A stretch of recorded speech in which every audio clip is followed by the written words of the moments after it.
I'm gonna go with my next guest here, Deborah. Deborah, can you hear me? Hi, actually, this is Amit. Amit, I'm the patient. Deborah is my wife behind me. of course. Well, welcome, Amit, and welcome, Deborah. Okay, so I am recently just got a spinal cord injury.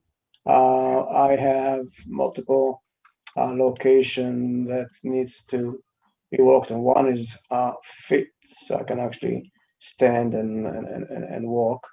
I can't stand with assist. But I'm freshly out of rehab, just got home a few days ago. So one hand is completely not movable beside my fingers. The other hand is okay. I can lift it, I can move it, but I have limited mobility and opening of the hand itself and the fingers and dexterity and the ability to really do fine hold and fine touch, strength. Some of the movement of the arm pushing bicep is affected, but at least I'm right-handed and I can feed myself and work with one hand. Obviously, on a wheelchair right now. That I heard that you guys also have some kind of machines that are working for the legs, not just the hand. Now, in regards to usage of your device that I saw in the video, this hand might be helped with that device because it's less pain. It's painless. It's not painless, but it's less painful to really open it up with hands or balls and move it and work it. So it might be helpful for that. The problem with my other hand is that the hand itself is almost closed, the fingers. I can open them up like that, but that's the only movements that I will have, or that I have right now in the fingers. The hand itself is not movable. The wrist is need to be protected, and I will have to go under some surgeries of probably nerve and muscle grafts, but high-end tech, I guess, of surgeries on that side to be able to get mobility and movement in my arm and hand. Now, if I use that device on the left hand, the fingers actually opening up a little bit, but that's the only mobility I have. It's the nerve pain on that side is extremely sensitive and high. Even the touch of a hand is some painful.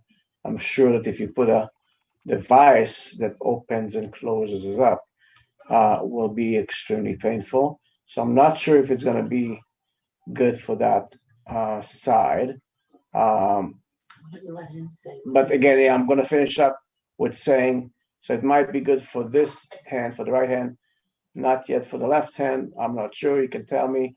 And the other thing that I want to hear about is your leg program, because beside physical therapy, I would like to have something that is working my leg, or I'm working my leg with it my legs with it, to be able to get them going and be able to stand and walk in one point. Deborah, you want to add something? I want to hear what he has to say first. Sure. Very good. Well, I appreciate the very in-depth background. It's very helpful to understand as well. I don't know if my audio broke up, but did you mention what level your spinal cord injury is, and is it a C5, C6?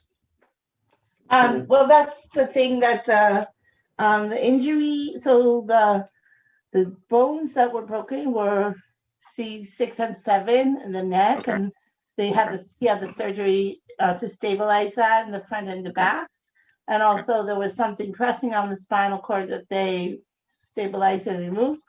Okay. And I think C6 and C7 is the area, okay. Although he has like full motion in his legs, but he doesn't have good sensation, and feel when they help him stand up, he can't really feel his feet. And the left side, they think he also has a brachial plexus injury with the C6 nerve. That might be either very stretched or even pulled out from the spinal cord. But the other nerves seem to be okay, from the elbow down, but not the elbow up. Okay. Okay. Yeah. Okay. So it's mixed. Yes. So you're a complicated guy. Okay. Very good. I get it. Okay. Yeah. So let me do my best here. So I will start off by saying I'll always start off by anchoring myself in the science for our systems. So right now, and you're probably told this, that the Motus hand and Motus foot were investigated for individuals who have strokes. So that's the kind of the baseline metric that I will position myself at. Outside of that, what we could talk about is sort of basic physiology and how neurorehabilitation works for individuals with spinal cord injury. There's a lot of corollaries between those individuals who have spinal cord injuries as well as strokes. A lot of the principles are conserved. But I just want to be as transparent as possible and say that we don't have the large randomized control trials in individuals with spinal cord injury. So I'll put a period in that, and then we can chat about what's going on specifically with you. Now, I think if we think about those sort of first principles of neurorehab, the concept of repetitive task practice and trying to take what's residual in your nervous system and try to refunctionalize it, basically, help it reconfigure to help you get as much function as possible, is very, very similar between strokes and individuals with spinal cord injuries. So I think the principles are the same. Now, with that being said, we need to consider your unique anatomy and you after your injury, as well as the sort of your sensory experiences, because post-spinal cord injury pain, that neuropathy, can be very, very debilitating, and we need to be cognizant of it and sort of modify approaches to best fit you to help drive functional improvements, as well as reduce the probability of you having unpleasant experiences. So I very much resonate with you insofar as we might want to, if we're going to go forward with this, we might want to focus on a joint segment, like you said, your right arm and your right hand, to see if it would be if it would work with your anatomy, which I think is a big check mark. B, do you like it? And then we can kind of consider if we're going to get some sort of meaningful improvements, and then we can talk about whether or not it would be useful on your left side. And so I'm actually gesturing on my right side, but I'm seeing you and your left side, so I'm trying to, your left side, that is. So I think those are kind of some high level things to talk about. Now, with respect to neuropathy, it can change a lot. And I think the thing to mention is with pain, pain's a tough one to deal with in neurorehab.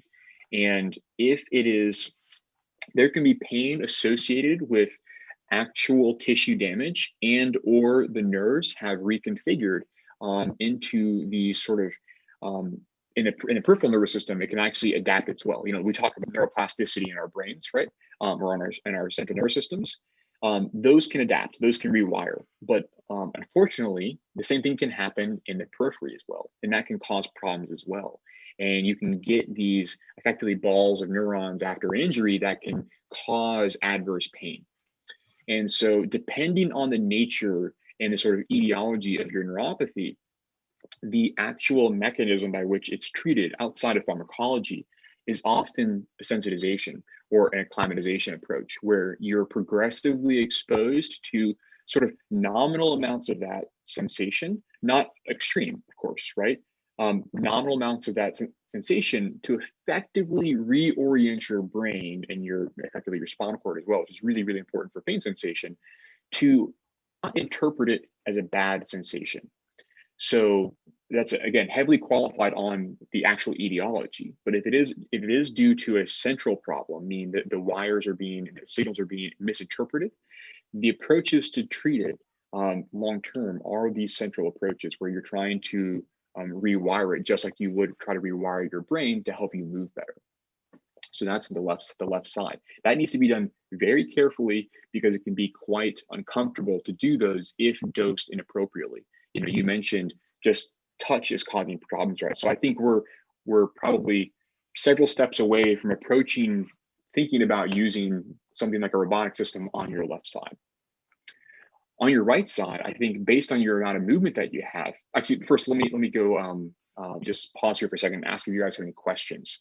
I was going to mention that for the left side, in the beginning in the hospital, it was you couldn't even touch it with the tissue, but then they gave him a compression stocking and a brace, and they explained to us like that a deep touch to that area actually to the like forearm actually was helping to desensitize it a little bit. Yep. And that has actually been useful and successful. Kind of that, and that he would need to look over at us, you know, touching it and us saying, you know, we're touching your arm right now, and sort of getting aware that that's not like an attack on the arm. And so some of those like thinking processes and the pressure stocking and brace on his left arm, while they're waiting to see what healing will happen and the bruising that can go down, and going to the plastic surgeon who we just had a test. But I see what you're saying, that the left hand's not necessarily ready for your device yet, but maybe you were going to say something about the right hand. Yes, I was. And so I think, you know, you kind of hit the nail on the head there with respect to the compression approaches. Now, truth be told, compression sleeves on the upper extremity can be very uncomfortable to put on. I'm having had to do this a couple of times with individuals. It can be very uncomfortable. Once you put it on, the sort of pain goes down a little bit, but it can be quite uncomfortable. One thing that I would recommend you guys do, this is completely unrelated to the Motus hand. I mean, you can actually do this yourself. And this is a good way for you to integrate both sides of you and your function. So let's say you're trying to get that desensitization on your left side. Why don't we use your right arm, your right hand, to help do this, right? Because you're going to get the fine motor skills. And what you can do is you can actually work on fine motor manipulation. Say you use a brush, you get a brush out, you get some object out, and then you start to actually slowly sensitize yourself to this. And the great thing about this is it's not someone doing it to you, right? You're the one that's opting in. So there is that kind of locus of control that you maintain. But the cool thing is you're actually kind of hijacking the rehab a bit, and you're getting a 2-for-1, right? Because you're doing the desensitization on your left side, but you're also forcing yourself to do the rehab on the right side. So I think that's just a general tool that you guys can use. Asterisks on that. That could just be a tidbit for you guys. Now, with respect to the Motus hand, I think based on your movement, I think it's a reasonable suggestion to use it. I think because of the amount of movement you do have, it is sort of a good position. Now, you can use the Motus hand in a couple of ways, right? It can help individuals with little to no movement because it has the ability to help you initiate those movements, right? The muscle can kick in and help you start to move, but it can also act with someone like you who has a bit more movement, a bit more function. It could offer a different sort of rehab insofar as it can help you strengthen, and it can help you with the coordination like I was talking to Joshua about earlier today. For individuals who have sort of a higher level need with maybe more finer skills and precision motor skills, integrating your hand with visual environments, sort of kinesthetic feedback is really, really important for overall return of function. Those are kind of a higher level sort of course of rehab. And the Motus hand can operate in those domains because it has that ability to help you sort of digitize your movements and play them back with high fidelity. So you have to navigate things in a much tighter range. So instead of just moving up and down, opening and closing your hand, you'll have to take information with your visual system, integrate it, and then generate a plan of attack to actually perform the task. So it can kind of work in those high level cases too, where I think you find yourself, at least with your left hand, or your right hand, sorry. And I think you guys were also mentioning interested in understanding the foot device as well. Right. Yes. But before I deviate to the foot, Any questions on what I just said there? No, it's very clear. Okay, very good. So in terms of the lower extremity systems, it's actually a great option for someone like you who's in a wheelchair at present. And I said at present intentionally because the goal is for you to get up and walking again, not have to use it again. So it's designed to be used in a seated position. And it's also designed to operate about the foot and the ankle to help you with plantar flexion and dorsiflexion, as well as the sort of fine motor skills associated with that. So it helps you generate the forces required for push off. Really, really important. And also it helps you work on the muscles on the front of your leg, the calf, the front of your calf, basically. It's called a leg in anatomy because your upper, your sort of femur is called your thigh. So I'll call it the leg. The leg in the front of that part has a tibialis anterior muscle. This is really important for preventing foot drop. This is the muscle that contracts when you're in swing phase and gait. And this is what helps stop your foot from catching on the ground or catching on a step when you're walking up and down stairs. Really, really important. And it works in the same principle, right? It has the ability to help you do strength training. It helps and has the ability to help you move as well.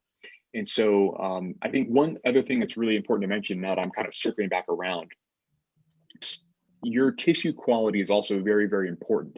One thing, if you're having trouble moving because of any reason, whether it's pain or neurologic injury, our bodies will adapt very quickly. It's actually quite expensive, evolutionarily speaking, to actually have muscle there. And so what will happen over a long period of time is muscles will shorten and you'll get to sort of contractures. And that can cause a bunch of problems. And so these things can also be very useful to help you keep that range of motion as well.